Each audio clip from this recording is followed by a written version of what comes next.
Table 1, normally versus the opener, I would call because there's a fish in the blinds, and when another fish calls, then I'm definitely gonna call. And try to see a multi-way pot with some weaker players. It seems like a pretty good situation. And then it gets checked to me. I bet as a semi-bluff with my open under. The original raiser calls me. And I'm thinking that since he didn't bet, he probably doesn't have anything that good. So I decided to barrel the turn. I thought I had fold equity. But when he calls the flop and calls the turn, I'm tending to think that he has a made hand, just not like a strong one, and since the draw is missed, I'm not going to continue firing, because I would get looked up if he had any sort of hand.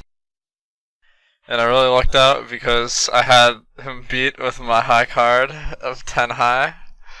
Table 4, I think, is a good spot to check call as a pre-flop raiser.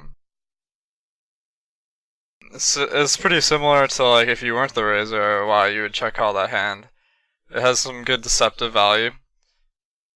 Sometimes our opponent will check the turn, and then we can bet the river and win. And then sometimes we hit, like we just did, and I can go for some value. So I have to check raise because he bet pretty small. I'm not expecting him to bet the turn or river a lot when he bets that size. So I make a raise, he calls, and then on the river, I'm not too worried about him having a full house. Table 1, the guy who 3-bet me threw us quite a bit from the button. I could see because I pulled up his pop-up. So I'm gonna 4-bet that hand and fold to a 5-bet without any sort of dynamic, because I don't think guys of this game really 3-bet ace-king for stacks versus a middle position raise.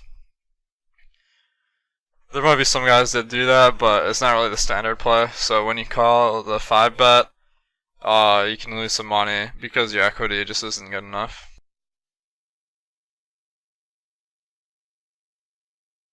Versus some really tight guys, I might fold the ace-king there. Because some guys just don't 3-bet a lot in position, they tend to call with the good hands.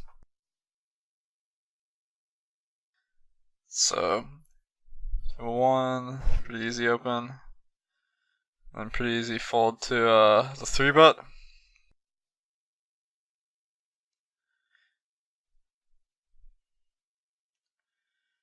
And then, pretty easy fold to the 4-bet. And I just I want to see if this guy was 3-betting me super light. I mean, I assume from his stats that he 3-bets pretty light on the button versus cutoff.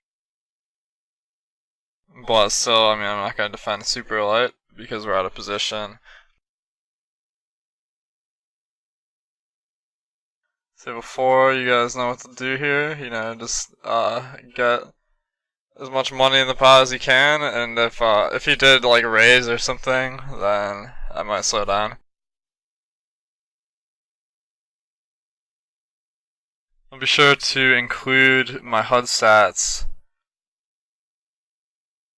in the comments for this video so you guys can understand my HUD.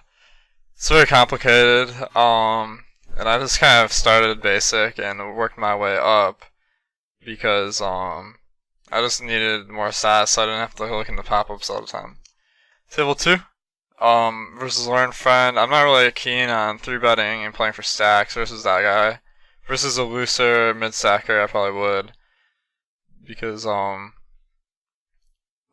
they tend to, some of those guys tend to like shove just a random ace X suited or like even like suited connectors against me sometimes. I'm not really sure why.